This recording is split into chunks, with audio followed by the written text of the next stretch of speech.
Chapter 88.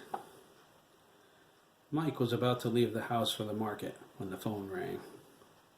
Sandra sat on the couch, watching out the front window with the oddest look on her face. She mumbled something about whether or not he wanted her to answer that. Mike reached out and tapped her on the shoulder. She dreamily looked up at him. He asked her if she was okay. Sandra frowned, like she always did when something wasn't making any sense to her. He knew it was something important. Sandra told him she usually saw Dr. Stone's son, Sam, jog by their house in the morning, but she hadn't seen him since Monday. "Did you call Dr. Stone?" Mike asked, ignoring the phone. It had 8 rings until voicemail picked up. Sandra nodded. "I called his house.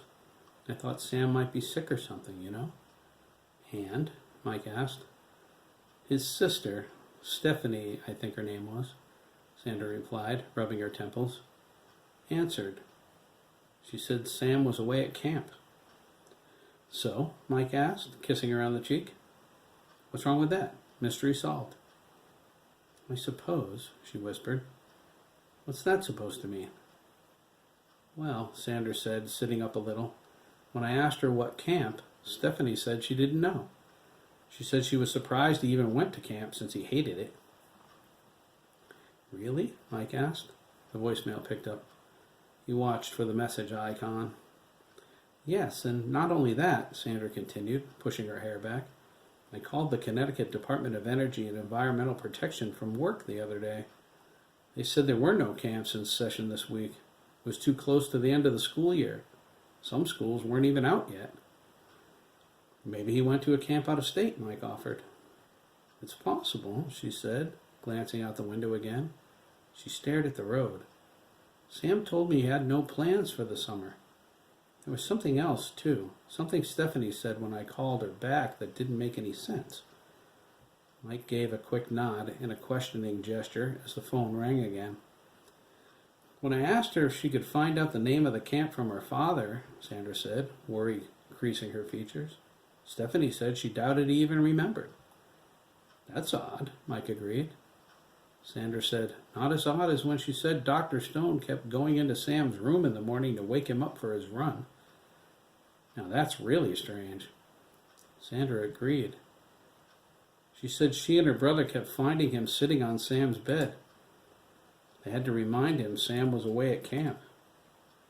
Mike shook his head and went over to the phone. He snatched up the receiver. He recognized the voice on the other end of the phone. It was Scott Wells from Alduhara Trucking in Hinesville, Georgia. It was the company that delivered some of his produce. "Thank God I caught you, Mr. Dougan," Scott said, sounding nervous. His southern drawl was thick. "What's up, Scott?" Mike asked, rubbing his eyes. "I was just on my way out." Scott said there was a terrible error. His boss, Victor, was furious. Someone got into the computer file and changed the time of Mike's delivery, making it earlier. The driver was someone they had problems with before. He received notification of the time change en route. "He's a real bastard, Mr. Dougan," Scott said. "I'm sorry." "Don't worry about it," Mike said. "What time will he be here?" "I hate to say this, but he already is." "What?" Mike asked, looking at the kitchen clock. "The driver called Victor at home," Scott said, "and boy is he mad. He said your store ain't open. Victor just got back from Mexico, too. Merle, that's the driver, woke him up. Believe me, Mr. Dougan, if Merle Wrightwood gives you all a hard time, you call the police. It ain't worth arguing with him.